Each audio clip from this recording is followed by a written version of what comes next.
low post, mid post, high post, Postgame sports.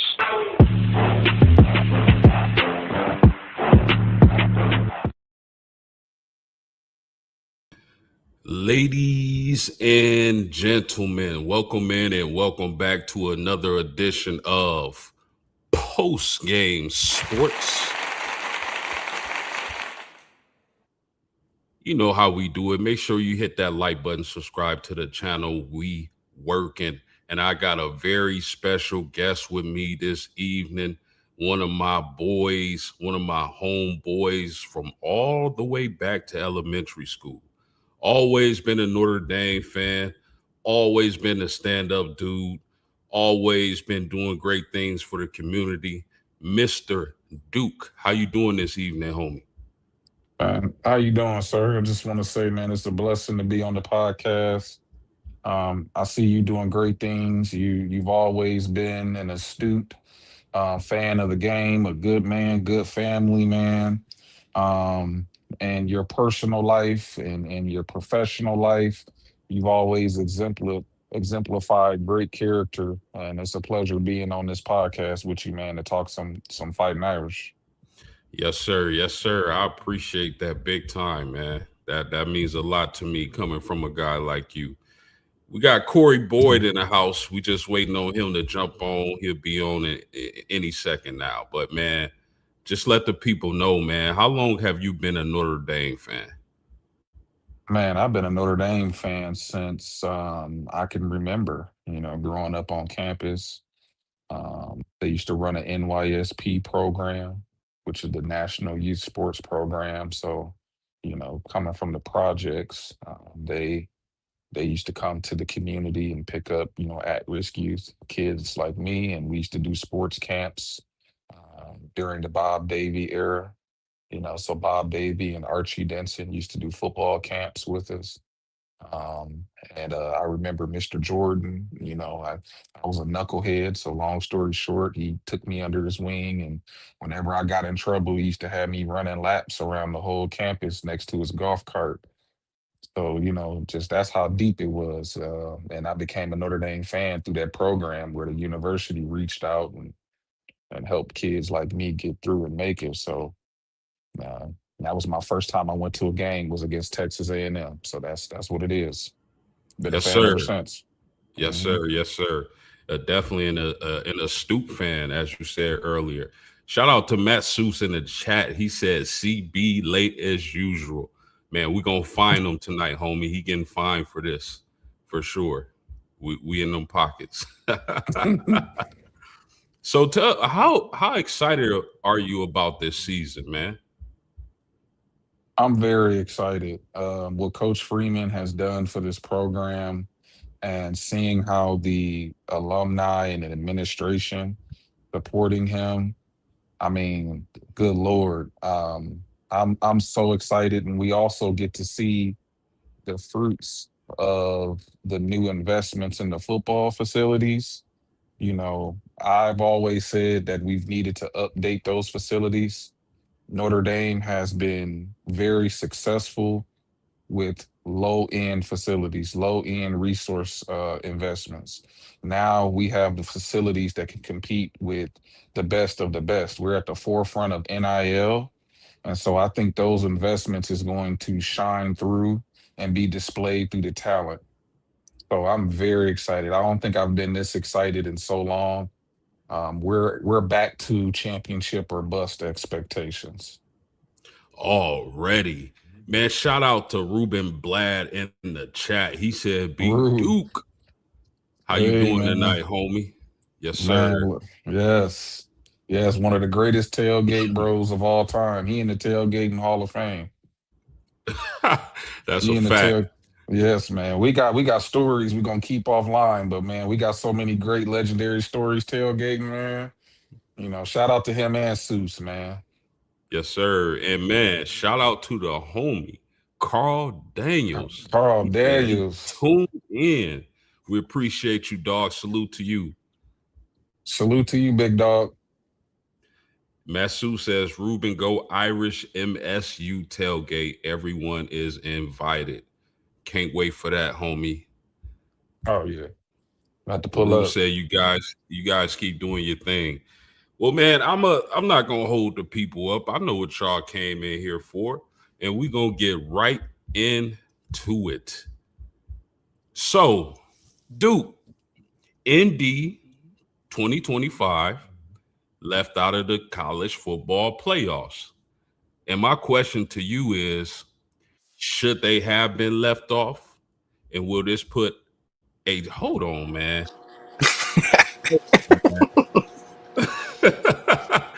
Shout out to the homie Made Corey. it. Boy, what it do, man? Not much, man. Just busy day. So I apologize. Yeah, no apologies needed, You man. good, We bro? just happy that you on here. And Mm. listen, if they invited me to a debate team and I got to bring two other Notre Dame fans with me, this is the debate team right here. Straight up, we not losing to no We other not fan base. we not taking no Nah. L's, man. Nah. Mm-mm. Corey, man. I'm so excited to see y'all. This is so dope. We got the homies in the chat. We got Ruben Blad. We got Matt Seuss. It's for We the got killer Carl, bees. the Killer Bee. we got Carl Daniels. Oh my goodness, man. We got the Chicks Dig the Irish. Salute to you, homie. I watched your live earlier. I appreciate you being here, my man. But I mean, I wanted to get right into it, if that's okay with y'all.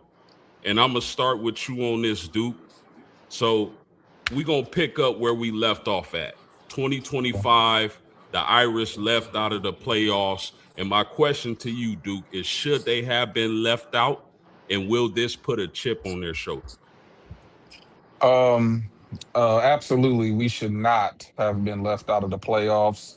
When you have a situation where, of course, you got the two G5 schools that's automatically in, I feel like the media tried to backdoor and cancel Notre Dame out for financial reasons with them and the NIL and being an independent.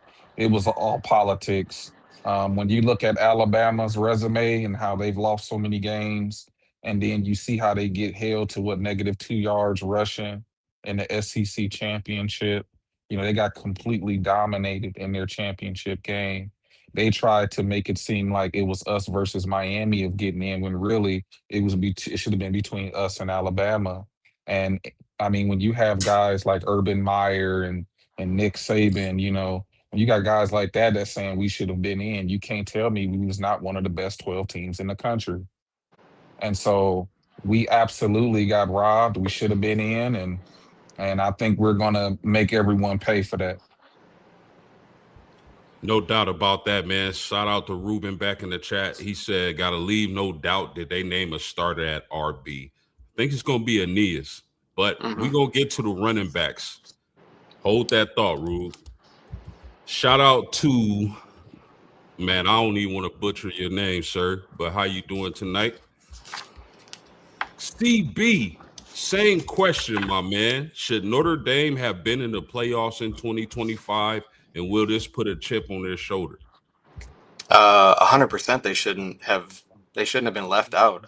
To me, it was all political. Like I hate to play that angle because everybody's gonna be like, "Oh, Notre Dame, you're not in a conference, you don't deserve it." But no, like it was like if you look back, they were the ACC was playing Miami versus Notre Dame 24 to 48 hours straight before, so that way they could leave that fresh in everybody's mind that they won. But I'll just to kind of go off of what Brandon said. They, I kind of knew I knew something was up when uh, Alabama like should have lost to Auburn. Like once I saw that they beat Auburn, I was like, I got a bad feeling about this because I was like, if Alabama loses, I'm not worried at all.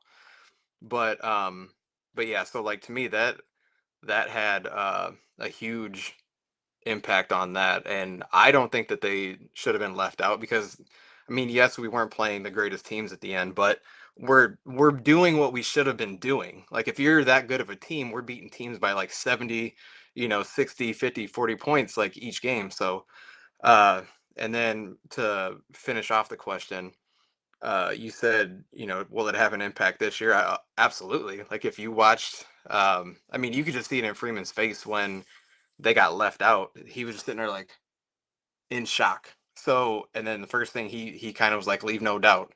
And like that's all I've heard since then. So, I think they're gonna have a massive chip on their shoulder. Their schedule calls for like belt to ass every game. So it should be that way.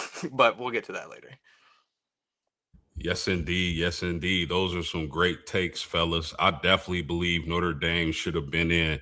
Look, yes, we lost to A&M in Miami the first 2 games of the year. The two best teams on the schedule, no doubt about that. But we lost those games by a combined 4 points. Definitely shouldn't have lost to A&M. I think they blew a call. We blew a field goal kick or an extra point. The holding at the end. Oh my goodness. So, but then they run off 10 straight. And I don't care what level of football you're on. I don't care who it is. 10 straight wins in that fashion is impressive as hell. Absolutely. Shout out to Mr. Yates. They need to be in the conference. They play too many patsies. That's hilarious. Shout out to SEC. Don't worry. Same song and dance every year. But yet there's a couple SEC schools that have a more cupcake schedule than Notre Dame. But we're not going to talk about that. For sure. Shout out to SEC Shine. He said, don't worry, y'all don't play my Aggies this year. And I'm glad about that. For sure. And then Chicks dig the Irish. Besides starting off 0-2, what screwed Notre Dame is Oklahoma beating Alabama in the regular season. They got both of them in. Plus the ACC not sending Miami to the conference championship game.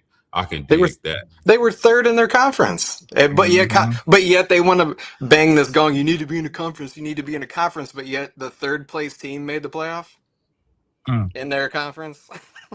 I mean, they completely undermined the importance of having a conference in the first place. And to expound on that further, it boils down to jealousy. If any school had the fan base and the alumni and the resources that Notre Dame had, they would be independent too. Let's just be honest right here. The bottom line is we don't need a conference. Conferences is going to be obsolete in the next 10, 20 years anyway. It's just we're the best at it. They don't want to have that conversation. In 31. Man, talk to him. Yeah. Because I already barbecued and crispified these guys on YouTube talking about a conference, man. Go check that video out if y'all haven't. But man, it gotta be nothing but jealousy because they keep saying the same stupid thing over and over again. Duke should have been in, right? Duke University, didn't they win the ACC? If that's the standards, Duke should have been in, Miami should have been out. If that's what we want to go by. And the first year Notre Dame didn't play in a conference. Ohio State didn't win the the Big Ten, and they're in the national championship. And then Miami was in the national championship. They didn't win their conference. So why do conferences matter? Like if teams that are actually going to the national championship don't even win their conference. Talk to them. Yeah. Shout out. Go ahead, Duke. No. I was gonna say to me, it just sounds like laziness. They want to they want their cake and eat it too. They want the benefits of a conference doing the leg work, but they don't want to get out here and put boots to ground like Notre Dame has. They want the money that Notre Dame brings in, but yet they don't want to play them every year. If you don't want Notre Dame in the national or in the playoffs, then schedule them, beat them, so then they don't make it. Talk to Bingo. But no, they don't want to schedule them. They sure don't, man. We seen that all summer. Shout out to Carl Daniels. He said, "Can't wait for the season to start." I'm with you on that, bro. Ruben in the chat, he said, "Miami, I don't think has won the ACC since 2010." 10. Mm. Wowzers. Let's not forget they dropped that game to SMU. Yeah, No they one lost. wants to They talk lost to about two that. teams. They lost to two teams that weren't even ranked. They wasn't even ranked. Louisville and SMU. You know, Facts. Facts. but God forbid we have SMU on our schedule, and I guess that's a cupcake. Yeah, They beat the runner up, for the national championship. So pick and choose. What is it going to be? yeah. Crazy. It's whatever narrative fits. It's whatever fits their narrative. All facts, man. Thank y'all for tuning in. Make sure y'all hit that like button and subscribe to the channel. So let's move on to our coach, because I remember talking to the both of y'all when Marcus Freeman was hired, and everybody was pumped about it. We all thought they made the right move. I'm so happy they didn't pick Luke Fickell, as he's been struggling at Wisconsin as of late. And we got them the first game of the season, but we'll get to that. So, Hey, CB, real I'm going to quick, start with you. real Yeah. quick to go off of Ruben. Yeah. Miami has never won the ACC title. Whoa. That's what I'm just fact checking it. They joined in 04. Their closest opportunity was in 25. This is they went 10-2 in the regular season, but missed the ACC championship playoff game on a tiebreaker. So the answer is no. Unbelievable. Their last championship was 2001 when they won the Big East. That's what Chicks Dig Irish just pointed out. He said Miami has never won the ACC. Actually, last time they won a conference championship was the Big East. Bro, the Big East been gone for so long. I think we was still in like middle or high school. Yeah. We was in high school. Yeah. Extinct. That's crazy work. That was like, yeah. I mean, they ain't won a conference since an extinct conference, man. That's insane, bro. No, what are we talking about? That conference does exist, but it's basketball only, and there's only like a couple teams, I think. Yeah, the football conference is nothing but bones. You gotta dig those up. Insanity. Yeah. But let's move on, man. So Marcus Freeman, like I was saying, we were all pumped about the hire of Marcus Freeman over Luke Fickell and guys like that. So I'm gonna start with you on this question, CB. Has Marcus Freeman exceeded your expectations as the head football coach, and where, if anywhere, can he improve? I think he has exceeded my expectations, because I was nervous when, like, they hired him only because he had no head coach experience. Not like that's that big of a deal, but we all know that Notre Dame is different. So that's what made me like slightly nervous. But once I started seeing all these recruits that he was bringing in, I was like, oh, we're straight. I mean, yes, he struggled the first couple games like of his tenure, but those days are long gone, and I don't think they're coming back anytime soon. Like this is a way different team. And yeah, that was kind of expected, right? His early season struggles. Yeah. And then what was the second part of the? I'd say any weakness. I don't even want to say it's like really a weakness. To me, it's just getting over the hump of winning a national championship. Like, you've gotten a taste of it. Let's get a national championship and then just keep rolling from there. 100%. And before I go to you, Duke, I like to call Marcus Freeman Soul Glow, man.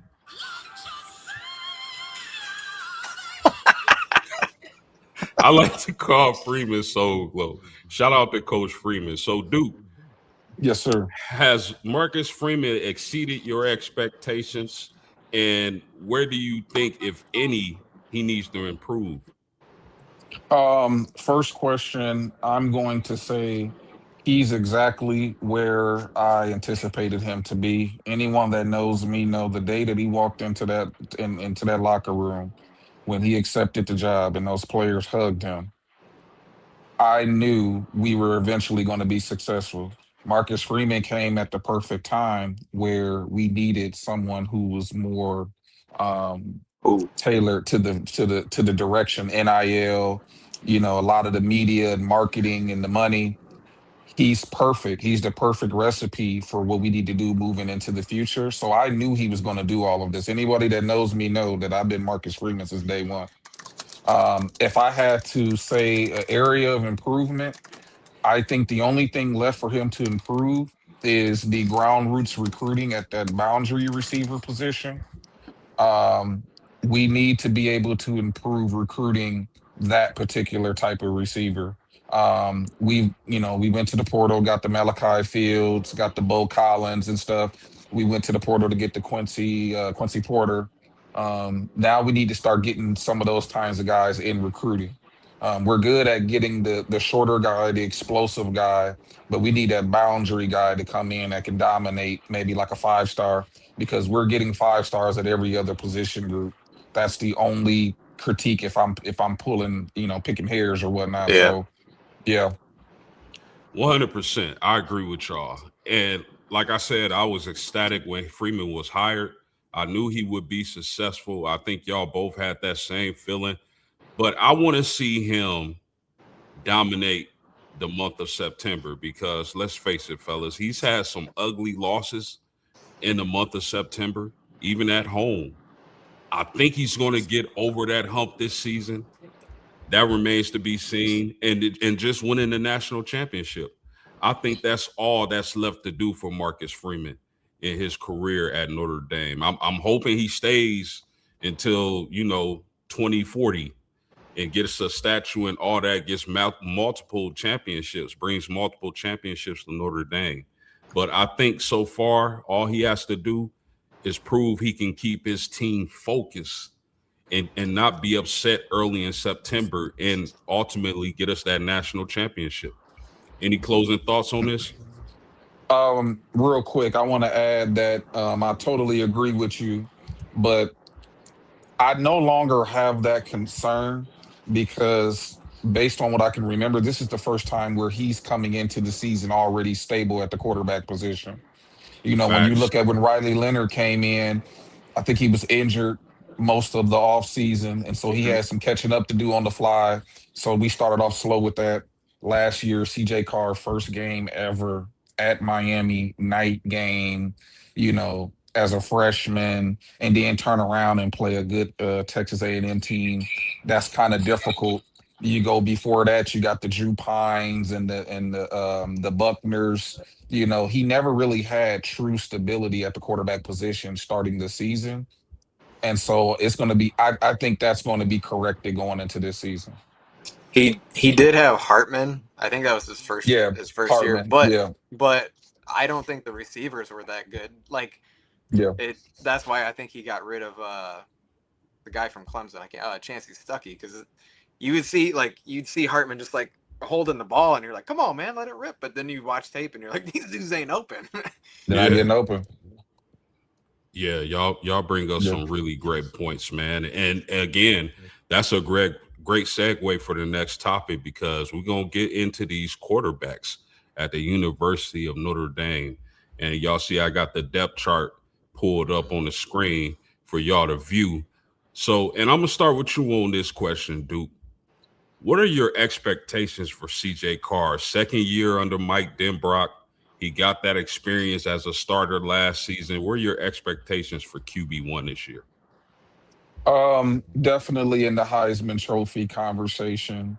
I believe we're going to have an improved offensive line. We have a stable of backs, and most importantly, we have a very deep receiving core. When you bring in multiple 5-star recruits and you pair them up with Jordan Faison, who's now dedicating his full time to football. This man has been torching DBs and torching college football, uh training part-time, cross training between two sports. Now 100% focused on football, so he's going to be a monster. Great house, who is healthy, looking good in camp. He has a plethora of weapons, elite offensive line. I'm excited about Ian Premer, who Denbrock referred to as a freak of nature. Our offense coordinator Denbrock don't give compliments that often. He very rarely gives compliments. And so when you have that kind of firepower in year two in the offense, you go out there and you're the MVP of the Manning Passing Academy. You're outshining the best quarterbacks in the country. I mean, anything short of a Heisman Trophy candidate is a disappointment. Okay, so who do you what and I'm gonna come to you, CB, but Duke, I want to know who's gonna be QB2. I know Marcus Freeman said in a press conference that the guy who's QB2 to start the season may not necessarily be the guy week 6. Who you think ultimately is QB2 for the season? That's tough. I'm I would have to say, is it Gerard? I think right now he's probably going to be in the lead due to seniority. Or no, not Gerard. Who's the other the quarterback that's always been here? Hebert. Is it Blake Hebert? Blake Hebert, yep. Yeah. Yeah, right now Blake Hebert got it because of seniority, familiarity, year two, stuff like that. But I think Teddy Gerard, if once he gets the offense down packed, Yeah. I believe he's going to eventually get that number 2 spot. CB, man, what are your expectations for CJ Carr this upcoming season? Really not too much different than Duke. So I can't really add like any flavor to it, but I think he'll be in the top 3 for the Heisman. I don't necessarily know if he'll win it. But I do think that anything less than that would be a disappointment, like Brandon said. And then I think that because if I remember right, it was Hebert that was playing well in the blue and gold game. I remember we were sitting there and I joked with you, Rashawn. I was like, hey, we got a quarterback controversy. Yeah. but he was playing well. Like obviously it was a joke, but like, yeah, I thought he played well. To me, he looked like a big version of Aaron Rodgers. Just the way, like his release, like he looked a lot like Aaron Rodgers to me. Ooh, that's a very good breakdown, man. I expect fireworks from CJ Carr this upcoming season. And simply it's like y'all said, like when was the last time we had a returning starter at quarterback? Second year under Mike Denbrock. Is it Ian Book?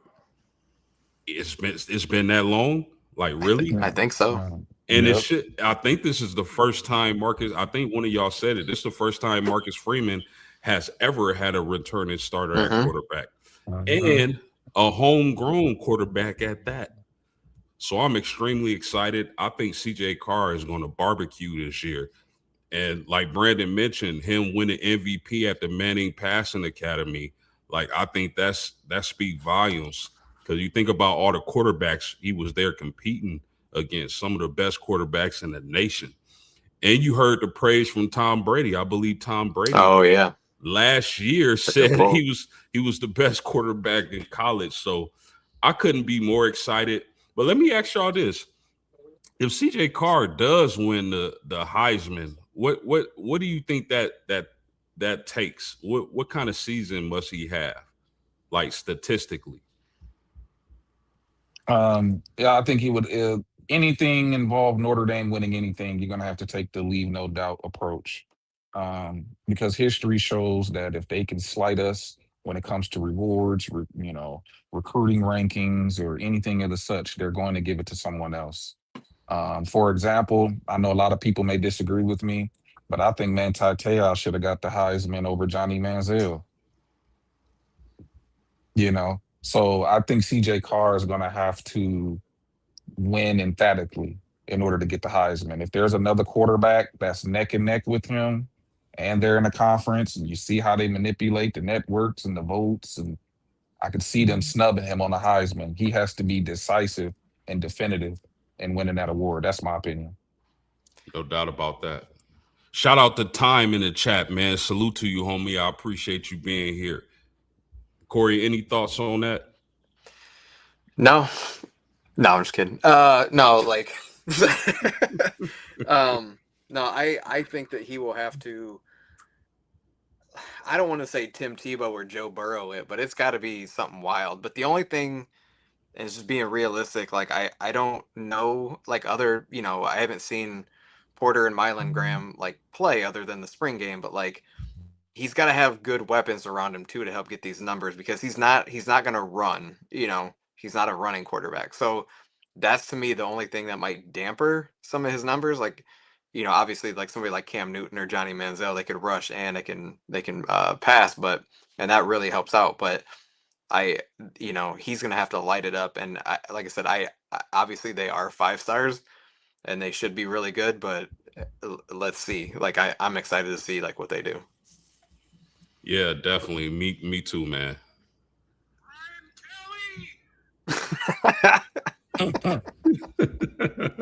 Shout out to Brian Kelly, man. No. No shots out to Brian Kelly, then. Take it back.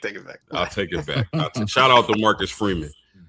Seuss in the chat, he said we need Greathouse to stay healthy. That's interesting because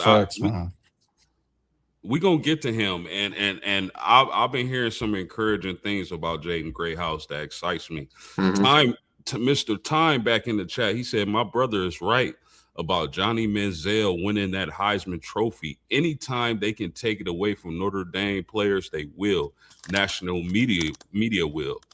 I agree with that. And Time said battling Notre Dame players has to be outstanding in order to win that Heisman. So let me ask y'all, when it comes to CJ Carr, like what do you think? What's a number when you think about touchdown passes, yards? What kind of numbers would he need to just blow the voters away and solidify that Heisman Trophy? And real quick, I'm just doing some fact checking. Like, think about when Troy Smith beat out Brady Quinn. Brady Quinn had better numbers than him. He had more touchdowns, only one more pick, and he had 89 or 85 more completions, and almost 1,000 more yards than him. So yes, he's gonna have to have, I don't know, 40, 45 touchdowns. and just to add to what you guys are saying, the Heisman voting, they pick and choose.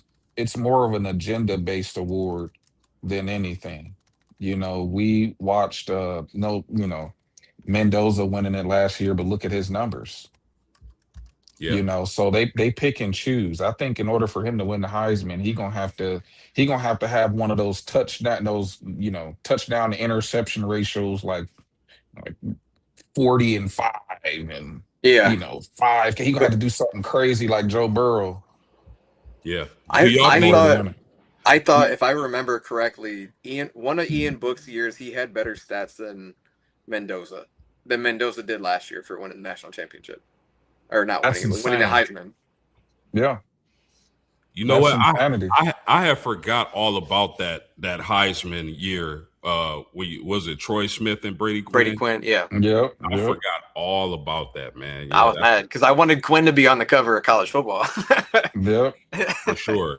For sure. Hey, shout out to Ruben Blad. He said, man, he's got to go. He's got to. I'm sorry. Yeah, he do. He got to. But let me ask y'all this before we move on. Do you think Notre Dame has that type of offense to where CJ Carr is going to cook like that to get a Heisman Trophy? Yes. If Quincy Porter turned into what we want him to be, that elite 5-star barrier player, and then with all of the guys that can do everything in between, Greathouse and Faison and Mylan Graham, you know what I mean, and throw in Ian Premer, some Flanagan. Like if everybody is popping off at the same time with an elite offensive line, don't forget Aeneas Williams is a receiving threat. Facts. It's just too many weapons, bro. There's no, from a talent and depth standpoint, he can win the Heisman. It's just a matter of him going out and doing it and staying healthy. Facts. I think that I think that the schedule, I'm not saying we have a cake schedule because there's other teams that have more cake, but I think our schedule allows us would allow for him to cook like that too. Yeah. I agree. Man, shout out to Matt Seuss in the chat. He said Mendoza wasn't even the best player on his team. The wide receiver was. Facts. Talk to him, Seuss. He still got Facts. Man, still got it. Jeremiah Shout, Love should have won the Heisman, man. Let's just put it out there. I agree with that.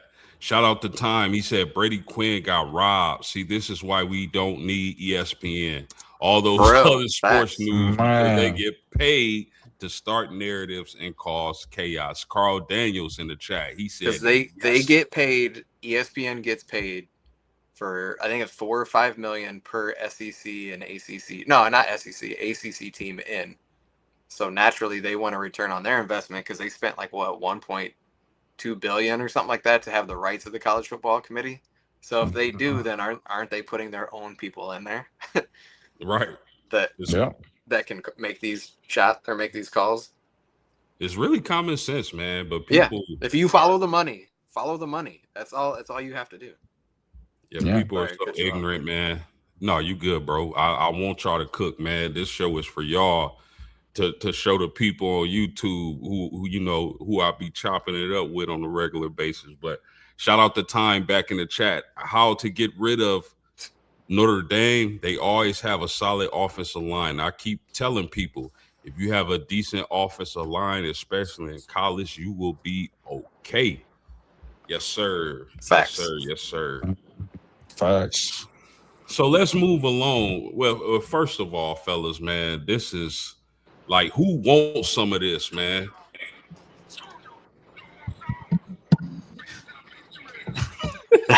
Not USC. who, Mm. who wants some of this? Not USC. Who else wants some of Debo? Hey, throw Texas in there too. You know, they trying to back out. Indiana backing out. Yeah. If Notre Dame was bad, no one would care about our Oh independence. yeah. Talk to him. Period. No one would care. It's the fact that we're a threat. And you know what, Duke? When we finally win that natty, that's what I want to see, man. I want to see everybody's reaction to that, especially opposing fan bases. Because if Man, they y'all going mad now, they mad Oh now. yeah. Wait till Marcus man, Freeman get the natty, man. man. If we get a natty, they gonna do a lockdown. Yeah. They gonna lock down. They're gonna be like, hey, we gotta. Mm-mm. They don't want that to happen. Who else wants Straight some of up. Freeman? Who else wants Who some else of wants some Freeman? facts? Well, who's Summer Freeman? Facts. Shout out to Time, man. He said, my pops always said, follow the money. It's not corrupt Mm. people are corrupt. Just follow the money. That's a fact, man. But let's move on to the next question I got for y'all. The running back move, the running back room. I'm sorry. And I'm going to start with you on this, CB. What do you think the running back room is going to look like? How you think that's going to shake out? And who do you think are the main guys in this running back room? Or do you think it's one guy? I think it'll be pretty comparable to last year because I feel like that's kind of the type of backfield that they're running where somebody gets most of the carries and then your secondary gets like 30% and then you have like who Aeneas Williams has been like 5% or the end of the game, or just situational. But I think that obviously I'm not too worried, to be honest with you. I mean, yes, there's going to be a fall off because you're losing two running backs that were from in your backfield that were first round picks.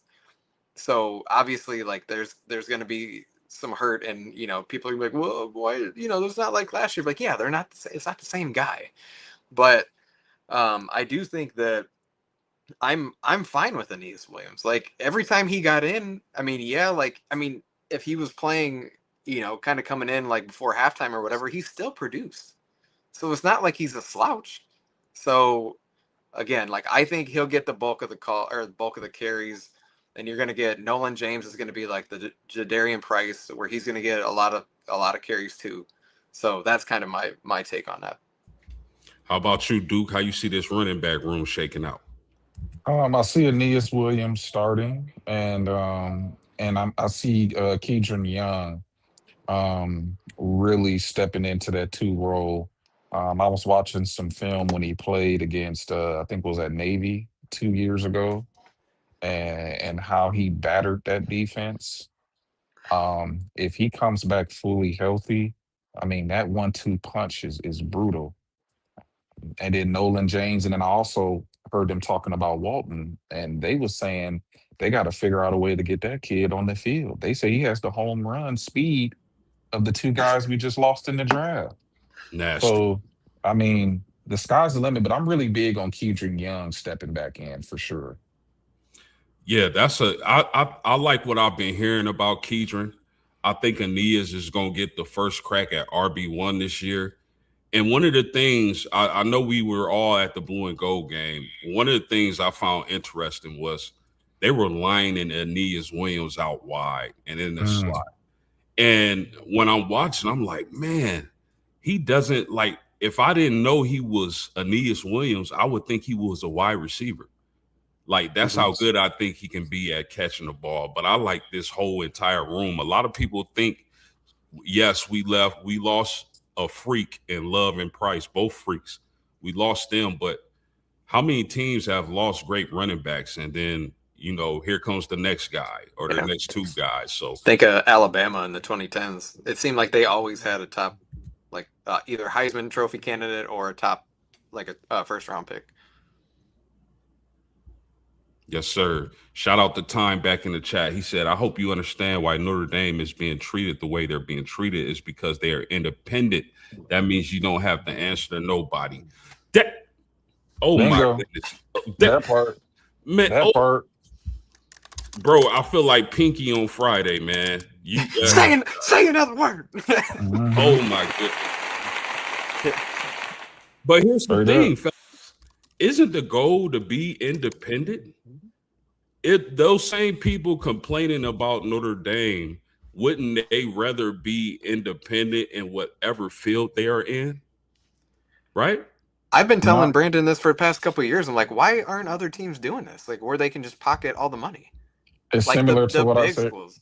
Oh no, you got to I'll let go you. ahead. No, I'll let you talk. But that was my thing. Is like, why not? To me, there's more incentive for your big schools to do it. Yeah.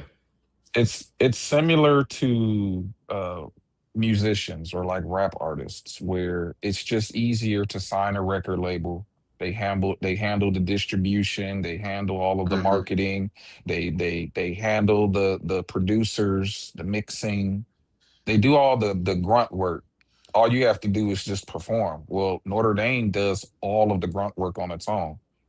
So it's not fun being an independent. It's like being an independent contractor. You start your own business, you eat what you kill. And so I think most teams are just too lazy. They're in bed with people who are at these networks, and it's just easier to just sign along with the conference and have them do all of the dirty work for you, and you can just focus on the sport. Notre Dame is doing all of the above with no help other than the alumni. And so Facts. that's just laziness, bro. And another thing is they applied to be in the Big Ten because like I want to say like the 20s or 30s or something like that. And schools like Michigan and Penn State were playing politics, didn't want them in there. So then they decided to be independent and haven't looked back. And they haven't applied. I don't think they've applied anywhere else since then. So again, I did a video on this and I made this analogy because I remember them trying to join the Big Ten. And it's like, you two, y'all start a shoe company. And I come with my idea of a shoe company. And y'all tell me, no, we don't want you to join us. So I create my own shoe company and it's popping, blowing y'all out of business almost. And then y'all come to me now that I've blown up and say, we want you to join now. Don't work like that. Especially, well, that was they had to start scheduling teams like USC and branching out because the schools in the Midwest didn't want to play them anymore. Facts. Shout out to Seuss in the chat. He said going to be a lot of receptions from the backfield, similar to how they use Darius Walker. And then Time back in the chat, he said WTP Sports, the more that Notre Dame is independent, it's the more that the commentators in the sports, people will keep them out of a bowl and judge them harder than any other team. I agree with that. And he keep them out of a bowl. Like bowls aren't that big of a deal anymore. Like, and them sitting out last year just proved it. Like it obviously didn't hurt Notre Dame. Yeah, and to add to that, they weren't the only team that set out the bowl seasons. It's just because we Notre Dame, it was blown up. But time back in the chat, he said, this is why you hear most of those guys on TV always say, oh, Notre Dame needs to be in the conference. For what? You are already being biased towards Notre Dame to the players, no Heisman Trophy. And he said, I think Williams is going to surprise people, and the two other backup guys they got. Just keep an eye on Notre Dame. I'll always keep my eye on Notre Dame. That's a fact. That's a fact. Let's move on, fellas. The wide receiver room, and I'm gonna start with you on this, Duke. Who do you think the guy's gonna be? Like, if CJ Carr had a guy who's gonna be his favorite target out of that wide receiver room, who's that gonna be? I think Jordan Faison. I think he already has a rapport with him, and like stated earlier, he's now dedicating. He's playing football full time. So I think he's going to further unlock his true potential, like Coach Freeman says. And I think he's going to be his favorite target starting off. And then as the season progresses, I think he's going to naturally branch out and hit some of the other guys that develop along the way. But starting off, Jordan Faison, because he already has a rapport with him. Is there a guy you think that's going to break out from that room? This is going to sound strange, but I'm going to say Greathouse. If Greathouse stay healthy, I think he only had like 4 receptions last year for like 70-something yards, and then he got hurt. Greathouse has shown us when he's fully healthy and locked in, look what he did in the playoff run. And so I think with him coming, I think he's going to probably emerge a favorite as well. Say right to you, CB. Who's the guy who you think is going to be CJ Carr's favorite target? I hate to do it, but again, I do agree that it's Jordan Faison. Again, he's played with him, 49 receptions, 640 yards last year. And like you said, he dedicated most of his time to football now.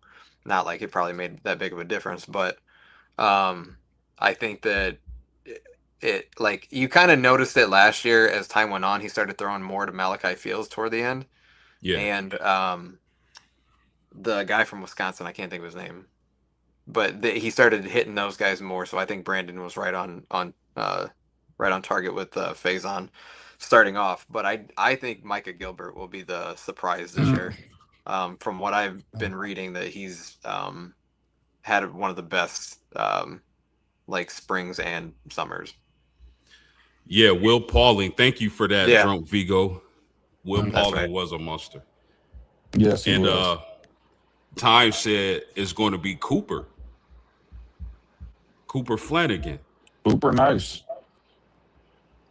Yes, sir. Man, that is crazy, man. Are you not entertained, people?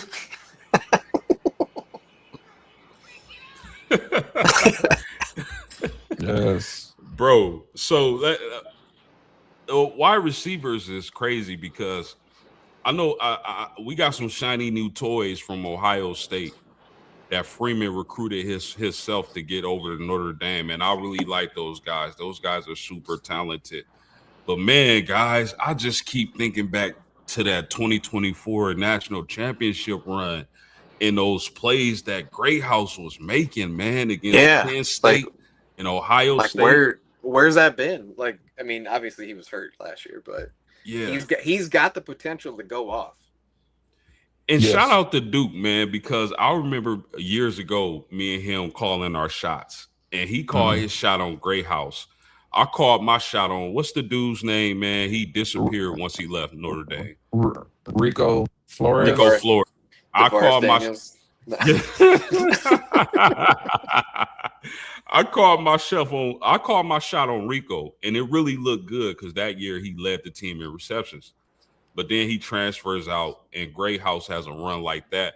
Fellas, I think if Greathouse can stay healthy, which he needs to prove he can, he's going to be a monster. I mean, the man could take over a game. Mm-hmm. Yeah. Like that, to me, if we can just get him in sync with Carr, with an elite passer, more time in system, he looks stronger. He looks more explosive from the tape I've been watching in camp. I mean, He's one of those guys. He has that Klay Thompson, uh, 37 points in a quarter type of ability where he'll just take over. I mean, I think his first spring game, didn't he have like 11 receptions, like 100 yards? Was that Hartman that was throwing it to him as a true freshman, like from Texas? He was already mature. Yeah. Great House is my guy if he stay healthy. Yeah, no doubt about that. Shout out to Time back in the chat. He said, "Hey guys, keep an eye out for Jonas Walton." Yes, sir. Yes, sir. A lot of good news coming out of camp about Jonas. That's a really good one. And Rube said, "I'm hyped up." Yes, sir. We super hyped. Man. We hyped with you, man. We gonna have to take it back to high school and start playing some Little John. You dig? Straight up. Okay, so guys, we've been through the quarterback position, running back, wide outs, and not tight ends, but let's get to the tight ends. And I'm gonna start with you on this here, Duke or CB. My bad, I forgot the order.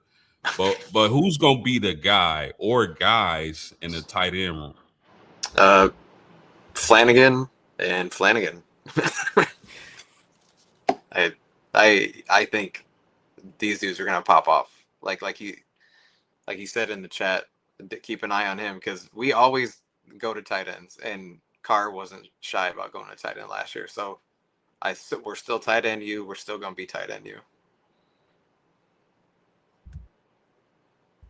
100%. Duke, what you got on the tight end room, homie? I'm really big on Ian Premier. You know, when our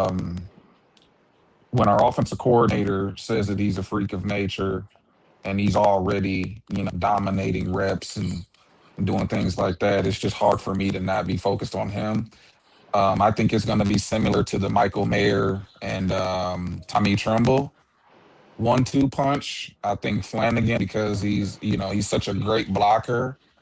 He can seal the edge. He's going to help out with the run game, and he also can receive. And then, boom, you got that elite playmaker Ian Premier. That 1-2 punch. I'm really liking them too. What you got, CB? Or you already went? Yeah. I'm sorry. No, you're good. I like the Flanagans. I love the Flanagans. I think they're gonna make a lot of plays. But we forgot about Ty Washington. I think Ty Washington is gonna mix in there and make a few plays too. But I think once we get further and further along the season, I think Ian Premier is just gonna take over, man. That's the number one tight end in the nation. That guy, it was comparisons to him and Brock Bowers, bro. Like, Yes. really. Did you see his basketball film? I saw him on YouTube dunking on people, bro. I saw the light, man. I'm like, what? I just, man, I don't see how you keep a talent like that off the field, man. I just don't see it.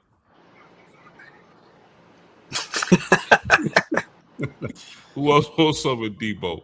Let's move on. Who else wants some of Premier? Who else wants some of Premier?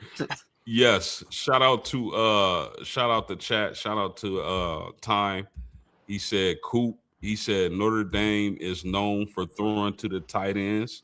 And then Ruben back in the chat, he said, "You remember when the Irish came back and won the Bourbon Bowl?" Yes, indeed. I do. And shout out to Time. He said, "When you have two-headed monster of a tight end and a solid offensive line, you're okay in my book. That really helps the pass rush, and those are helps against the pass rush." I think he meant to say. For sure. I agree with all that. So, guys, man, what do you think about the offensive line, Duke? And I'm gonna start with you.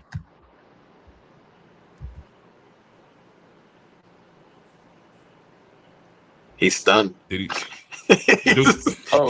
He was thinking. Hey, the video is skipped, so I didn't. When he said I'm gonna start off, and it skipped. I didn't know. I was like, oh, I hope he says he me. Can you please react to that question, man? Yeah, I got you, dog. What do you think of Notre Dame's offensive line, man? What are your expectations for the O line? When you hear the coaching staff, um, rave about our offensive line and depth, I think it's going to be even better than last year's. Oh yeah. And that's not even including Jagasaw. And so they're saying Anthony Mack, he's drawing comparisons to Zach Martin at the guard position. Wow. It can't get any better than that. I'm very excited about Will Black at the left tackle position. Gilby Lambert at the right tackle position. You got two elite 5-star bookends, both 6'7", 6'8". I mean, this is I'm so ready for the season start. Let me let CB cook, man, because I'm hyped right now. It's No, crazy. I mean, I don't really have much to say other than I think they should be one of the top 10 offensive lines in the country. I mean, well, as long as they can stay healthy, that goes for every position. As long as we can stay healthy, because it's a long season, we should be barbecuing everybody. But Yeah. I do think that I don't have like the deep knowledge like Brandon does on this, but on paper, I think that they do have one of the top 10 lines in the nation. Yeah, I think they're going to have a top 3 offensive line in the nation. For I think sure. they'll be in the top 3. Yeah, and you know what's so crazy about this offensive line? It's mega talented, and their best offensive lineman may not even play this year.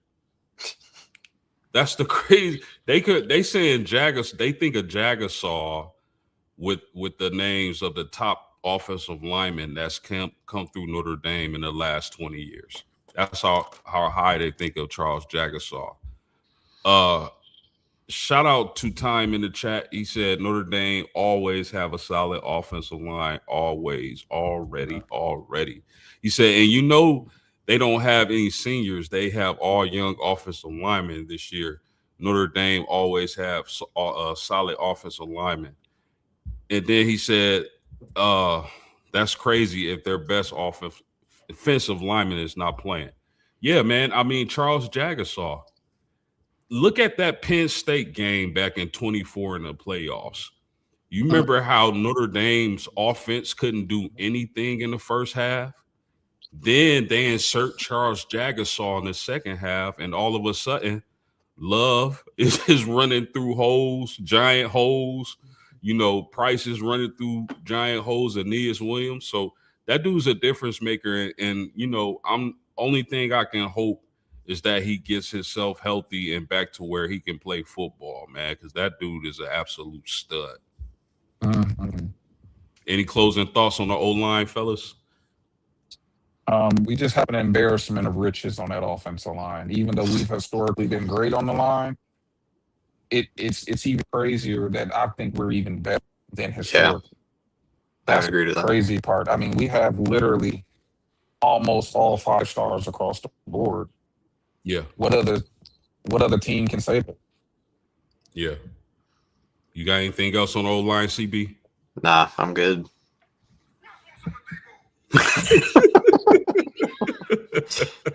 Hey, that's what Jagasaw said when he came in the playoffs. Yeah.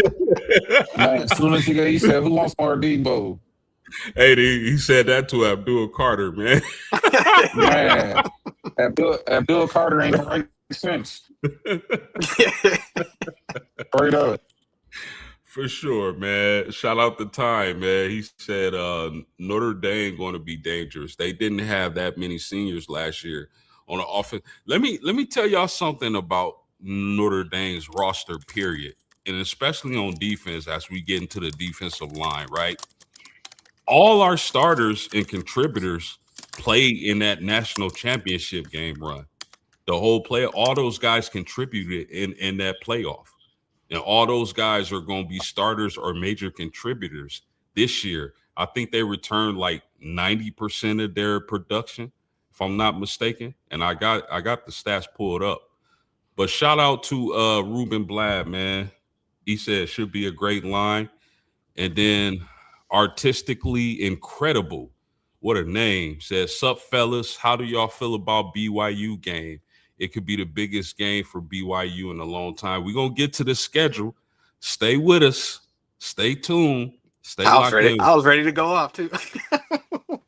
We gonna get into the schedule. I know you ready. I know you itching, but we got to get to these rooms, man. We got to finish out the defensive rooms, and we can get to the schedule.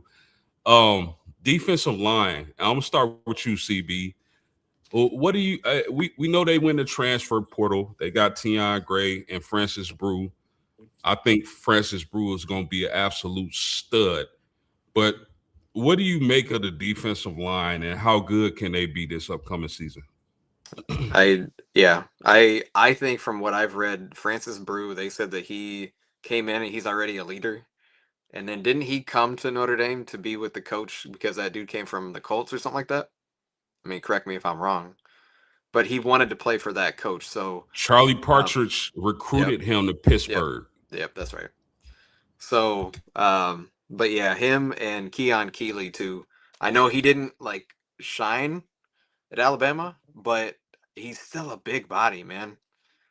And if he comes here and puts in the work, I feel like their defensive line is just dumb. Like they're the type of team when you play NCAA, you want to be the end, so because you can just rush because ain't nobody gonna stop them. Yeah, I remember doing that with Freeney and Mathis back in the day in Madden. Carlos Dunlap. Oh man, from Florida, right? Yeah. Yes, sir. Yes, sir. Duke, what you got on the D line? What's your expectations, man? How good can they be? Out of every position group, I'm most excited about the D line. You can't win a national championship without a dominant D line. When you do your homework, you'll see the Georgia teams, the Alabama teams, often the teams that's having multiple first round picks on the D line. And if we can unlock, Ubakar is already headed to the first round. All he has to do is just put in the work. But then you combine Bryce Young and Keon Keeley in the rotation with Anya and Rewu, we have monsters. Monsters. Our twos and threes are monsters. And then when you hear reports about a freshman coming in, taking over reps and making impact plays, I'm so excited about the defensive line is probably going to be the reason we win the national championship outside of CJ Carr. Facts. Shout out to Time. He said, I believe that defense is going to be flying. Notre Dame's defense is going to be flying around 1,000%. That defense, I mean, again, all that those guys were making plays throughout the playoffs in 2024 and in the national championship. This is their team now. They were asked to step up young. A lot of those guys, first, second year players back then. This is their team. Think about all the experience they have through the years, making it to the national championship, being left out the playoffs after running off 10 straight. Bro, this defense is going to be super scary. Rube said, I thought Freeman said he would be back on the line. Who you talking about, bro? Let us know who you talking about. Y'all got anything else on the defensive line? No, it's going to be stupid. Nah, man, I think we have multiple first rounders in rotation. I think we're gonna be great. Ooh-wee. Hey, when was the last time we had our first rounder on the D line? Ooh, man. I'll look that up. Bryant Young. Bro, are you kidding me? Corey Minor. No. Was it No, Tuck? Tuck was like you said round. first rounder. You said first round. I don't know if he was he first round? You said Tuck was first round. Yeah, when last time we got a first round pick on the D line? Foskey wasn't, Tuck wasn't. I'm thinking about Brian Young, like CB said, man. It got to be Brian Young. Wow. Ronaldo win. No. Yeah, Ronaldo win.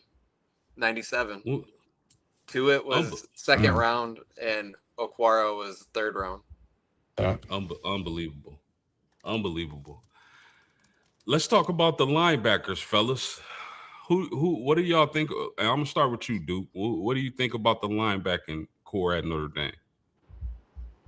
Man, again, So much incredible depth. I mean, Coach Freeman has turned. I mean, I'm gonna go off on a limb and just say we're about to be linebacker you. Period. I think Kingston, from a talent perspective, probably the most talented linebacker in the country because not only he can cover sideline to sideline, but he can rush the passer like an edge rusher.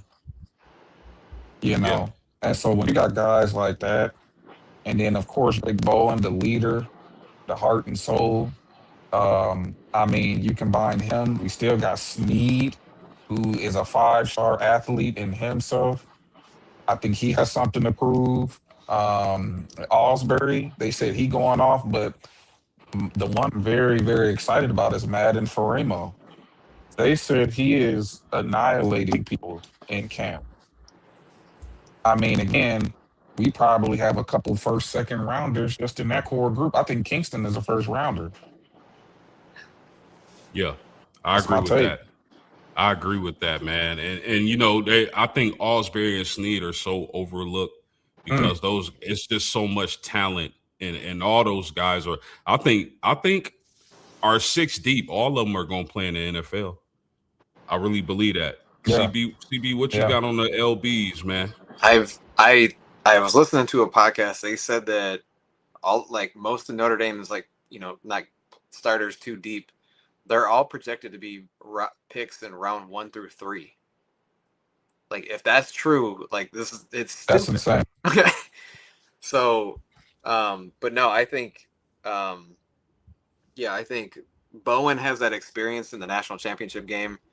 And being a linebacker, you got to be it's safety too, but you got to be the quarterback on the field. But yeah, the videos I've seen, he's always in people's faces, like getting everybody working out and all that. But I think that the linebacking group is the best in the nation. My top three are Notre Dame, Texas, and Texas Tech in that order. Ooh, I like Texas with Biles as well, but I would have to go with Notre Dame. I think defensive line, I'm gonna give a slight edge to Oregon. Linebackers and DBs, I'm giving to Notre Dame in the country. But Yeah, let's get to that DB room, CB. I mean, do we even really need to? We got to for the Mm. fans, but let's talk about the DB room, man. What are I your mean, expectations for that DB room? it's so nice because for I want to say early 2000s up until probably 2019 ish, like I was always like, man, the secondary just garbage. Like we'd have like one good defensive end, but it didn't matter because our secondary was bad. And I think it was like Kelly's last year, like, okay, like we're not bad at secondary. And then now it's like, I feel like we're, up there with some of the best in the country. Like obviously Leonard Moore, one of the best in the country, and Adon Schuler. But again, like you're going to get pressure up the middle. You're going to get pressure from the edge. Like their jobs are going to be made easy. I mean, they will get tested obviously, but, um, I do think that Leonard Moore is the best, and even Jeremiah Smith said Leonard Moore was the hardest guy ever to cover him. So if we're pointing at looking at comparisons to NFL type talent, but yeah, so that's my take on the DB room. Not much, but we're still solid, and it feels good to like all right, like not worry about the defensive back so much anymore. Yeah, because we've been picked, bro. You gotta think about it. If everybody's seen the thumbnail, Coach Weiss, Coach Willingham, Brian Kelly, and Bob Davy are standing up against the wall watching Freeman give his speech. That symbolizes our lifespan as Notre Dame, Mhm. fans because when we were little tiny kids, probably barely even knowing what football was, it was Davy. Then it Yeah. was Willingham. Then it was Yes. yeah, it's so on and so forth. But we're also used to the DBs getting barbecued every Saturday. They So were always a it's liability. bro, it's a beautiful thing to Yeah. see how this To not worry secondary about it. facts. What you got on the DBs, Duke? Um, Leonard Moore is I'll say the two best players in college football is Jeremiah Smith and Leonard Moore, 1A, 1B. So, no need to go into more. Um, I want to see us unlock McKinney. McKinney is a freak of nature. From what I've been hearing, if we fully unlock him in terms of him understanding the playbook and the technique, they're saying he's a first round pick. So think about this. We're going to have two first round picks at the exterior. And then we can finally put Christian Gray where he's best at, which is the nickel. And we potentially got two first round picks, maybe a second, third round at Gray. I mean, good Lord, are we going safety too, or are we just doing DB? Yeah, safeties too. I mean, Tay Johnson, Bronte Johnson, to me is the best free safety in college football. Aiden Schuler is kind of like Drake Bowen of the safeties, leader. You know what I'm saying? Getting everybody aligned. He's the heart and soul. I mean, we by far have the best defensive back room in college football. It's not close.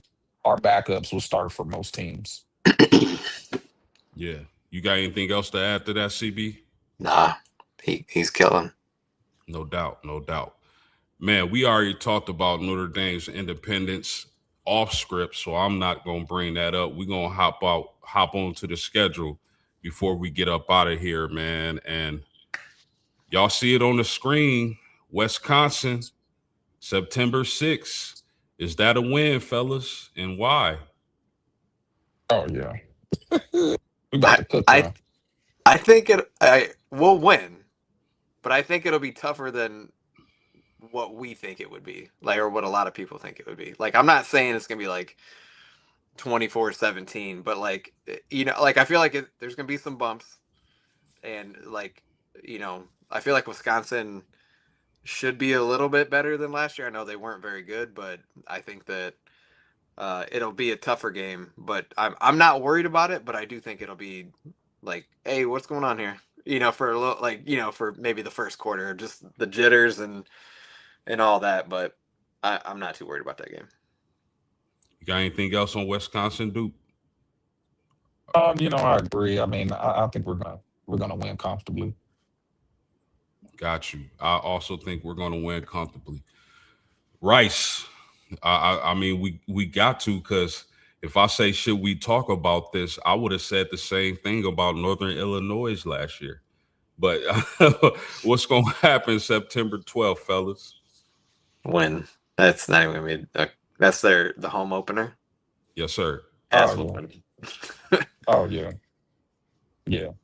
I mean, we gonna be cooking some rice that second Rice, game of the season. Rice It's gonna be Aroni. rice aroni. What about Michigan State, September 19th, fellas? Not worried. I think Michigan State might be good in a couple years, but I don't think they're gonna have it this year. Fitzpatrick is a good coach, because I mean, he always gave Notre Dame in the Brian Kelly era tough games with Northwestern with less talent. But I do think that obviously it's gonna be a win, but they're gonna be better. They'll be better, but I'm not worried. Yeah, facts time. I agree. So at Purdue, anything to see here? 60-0. Yeah. I got Turn. six. You I can got start. six. Go ahead. You can start doing something in the middle of the third quarter, like, and just keep walking in and out of the room. You don't need to sit down and watch the whole game. Oh yeah. Yeah, we're gonna take that big drum home with us. We're gonna beat them so bad. Yeah, man, that stadium gonna be bare. Or all Notre Dame fans. Yeah. Yep. So at NC, man, they traveled to Chapel Hill on my daughter's birthday, October 3rd. Bill Belichick got anything? No, No. no, not enough Funeral talent. funeral music. Yeah. Yeah. They're an embarrassment. No. Yeah. I haven't really paid much attention to them. I mean, I think if the only reason this game is close is because Bill Belichick's got something up his sleeve, but I think talent's gonna take over in that game. For sure. Stanford, October 10th. Win. Man, Win. Now easy. this. Go ahead. Go ahead, Duke. Oh You no, I said was saying easy money, easy money. He easy hates money. Stanford. Stanford was playing a little dirty last year, that last Yeah. game of the season. So Yeah, I man. hope they barbecue their ass too. Man, Real quick, when he put that knee in Love's ribs, man. yeah, because I was hoping he was gonna go off for like 300 yards and win the Heisman, and then he did that, and I'm like, he ain't even gonna play. Yeah. But it's crazy to like go back to like thinking about like when Stanford had Shaw and Harbaugh, like how good they were, and like you look at it now and like they barely look like they put 100 people in stands. It's wild. Bro, this is why I can't stand these idiots who just say, oh, Notre Dame has a soft schedule. Bro, look at these teams. There was a point where the majority of these teams on this schedule were elite, and they probably were elite when they made this damn schedule. But October 17th, fellas, now this is where, the competition rises, because me personally, I think BYU is going to win the Big 12 this year. So Notre Dame travels to Provo to play BYU. We got this game because USC snaked their way out of the schedule. So what do you guys think is going to happen at Provo?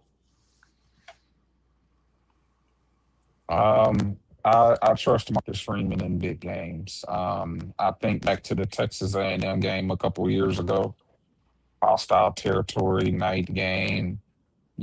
This is where Freeman shines. We're going to be mentally tough as long as we're healthy and CJ Carr is upright. I think the game is going to be too big for BYU. We about to stimulate their economy. They straight up. We about to bring in the most money. Where they in the state of Utah? Yeah. Everybody gonna know where BYU play at because we about to play them. Yeah. So we giving them a stimulus package. Be ready for that game. I say dub. I don't know. Like I'm not worried about BYU. Like I don't think their quarterback is that good. Like I'm watching him play, like he's more of like a running back that can pass. I don't know, and that's a very small sample size that I saw. So if I could be completely wrong, but I was just like, what? I mean, I don't know. I'm not worried because by then we'll have 5-6 games under our belt, and usually we're gelling by this time. So again, and they'll be up because this is a big game, and I'm assuming BYU will be ranked by then, or will Yeah, I think BYU. Go ahead. Oh no, my bad, bro. No, they're a tough team. So I don't want to disrespect them. They're gonna play hard, but talent. It goes back to the talent. I mean, their best player, I think, is their run back. I forgot his name, but LJ Martin. LJ Martin, yeah, he nice, but just like CB said, man, the quarterback is Bachmeyer, right? Is it Bear? Bear Bachmeyer? Bear Bachmeyer. Yeah, man. And they're preseason number 15. BYU. Well, got put them on a resume, man. What Navy, October 31st, what y'all got, man? I think a lot of people, they don't realize how tough Navy is to prepare for. And Navy can pop you if you're not ready for that offense that they bring. What do y'all think happens October 31st? Again, I go back to talent. I mean, even if it's a tough game, they, like the Charlie Weiss era and Brian Kelly era, I feel like they used to struggle with Navy because in my mind, I'm like, they're not that good. And then we're like, why are we tied going into halftime, or why are we down? But I don't feel that way anymore, and I'm not worried about Navy. They are, again, like you said, tough to prepare for, but they're one dimensional. So if you stop the run, you force them to pass, we got the best secondary in the country. Try it. Yeah. As long as we take them serious, it'll be an easy dub. Yeah. It's when we don't. That's when they sneak up on you and beat you. So again, I don't see Marcus Freeman taking his eyes off the prize. I'm with it. How about now? Now this the game everybody waiting on. and preparing for.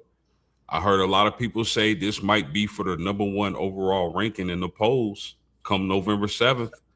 This is where our secondary is going to be really tested with Malachi Tony and Cooper Barkate.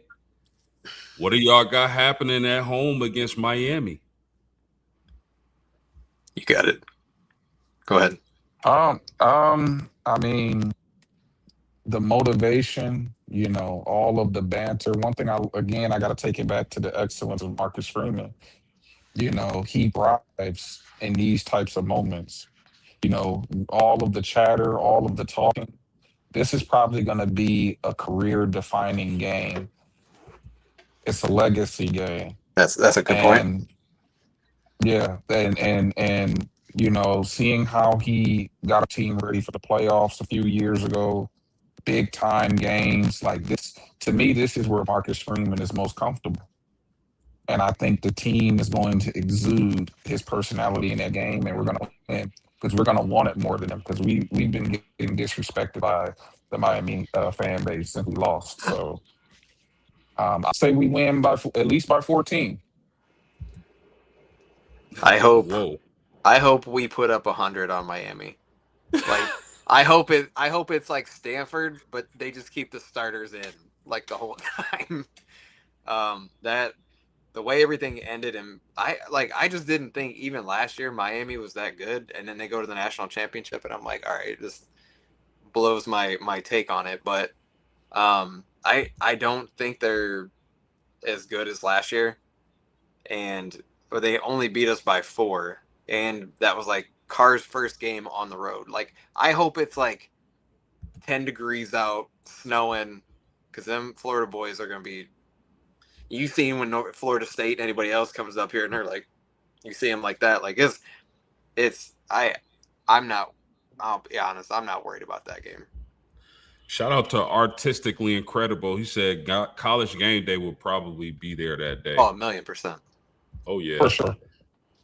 Oh, yeah.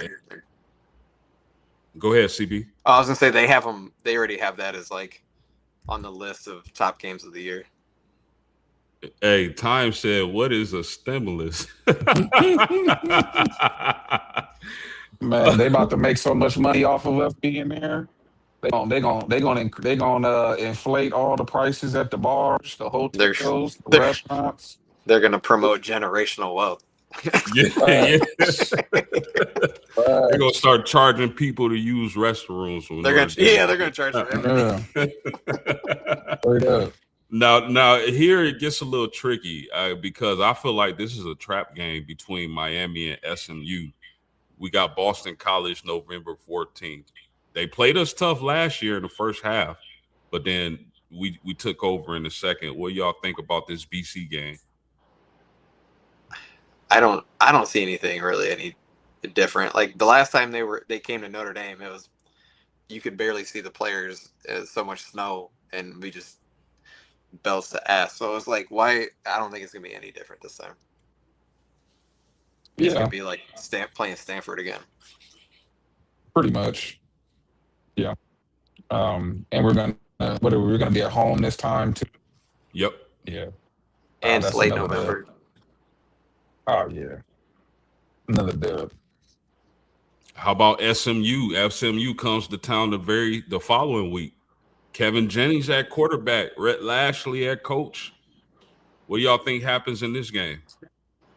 If there's a trap game, it's this one. If there's a trap game, it's this one. They represent ACC.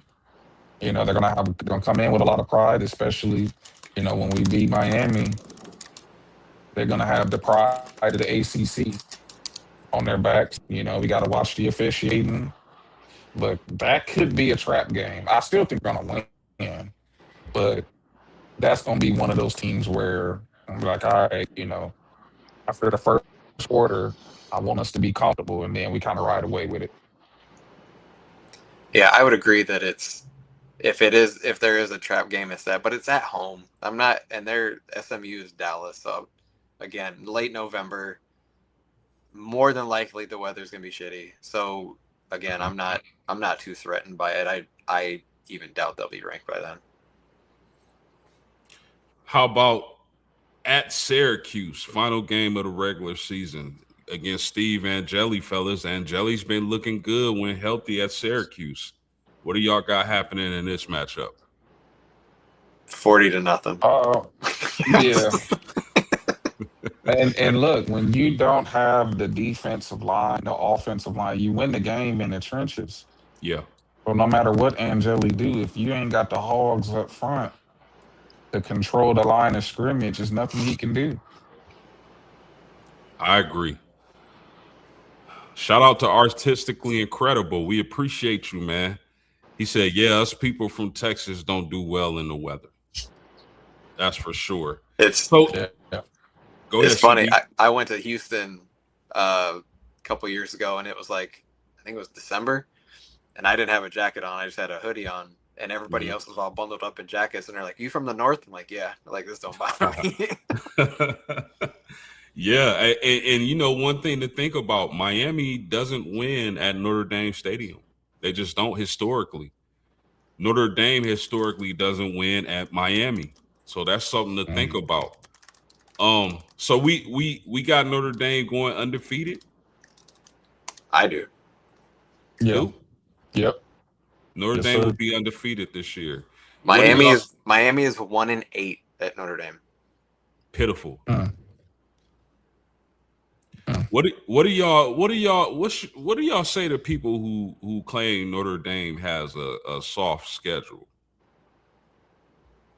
Again, it's just more cope. They need to find excuses to justify their hatred for Notre Dame being an independent because there's no out. Teams have been manipulating schedules and fixing it, get to the postseason forever. And so we have a commitment with the ACC. I think, but we played like 6 games. Yeah. You know, And they choose the 6 teams. They choose the 16. Is it Notre Dame's fault that the teams in the ACC suck? No, Exactly. like why is it It's Notre not. Dame's fault? It's not. Talk to them. You know, Tell so them I to don't. tell them to join a conference. They do, and then it's like, oh, you play in the Wake Forest. Like, that's their fault. Like, do you think the SEC would be like, hey Notre Dame, come, you can play us. You play 6 teams. Those teams don't want to play Notre Dame in a out of conference schedule. Yeah. Facts, man. Well, man, this has been really fun. It has been a pleasure, man, and I am so thankful to these 2 gentlemen for coming to the post and rocking with the homie, man. Anytime y'all want to come cook, y'all more than welcome. I would love to have y'all on more, but I know we all got busy schedules and different lives, so it's all good. Duke, you got anything on the way out you want to mention? I'm just gonna say, man, shout out to Coach Freeman for making Notre Dame cool again. You know, we're diehard fans, so we're gonna rock regardless. But the way he's elevated this program in the mainstream, he's made Notre Dame cool again, and that's the name of the game. NIL, TV contracts, marketing. We got the new facilities. You know, we finally get to live out our dreams as Notre Dame fans to see us win a championship as adults. It's only a matter of time. If it's not this year, it's going to be the next year. I say we at least get 1 or 2 in the next 5. That's my take. Already. What you got before we get up out of here, CB? Nah, I just say that this is the first year in a long time that I can say, like, I expect to win a national championship this season. Like, in the past, it's always been like, we got a shot, if we play well, or, we don't start slow, or, the Brian Kelly teams show up with, deer in headlights, those type of things. Like, if those things don't happen, we got a shot. But, like, top to bottom, this is the most complete team we've had since I can remember. So I'm just really looking forward to the season. And like I said, I'm not worried about the schedule. Like you said, just win your games and everything will play out the way it's supposed to.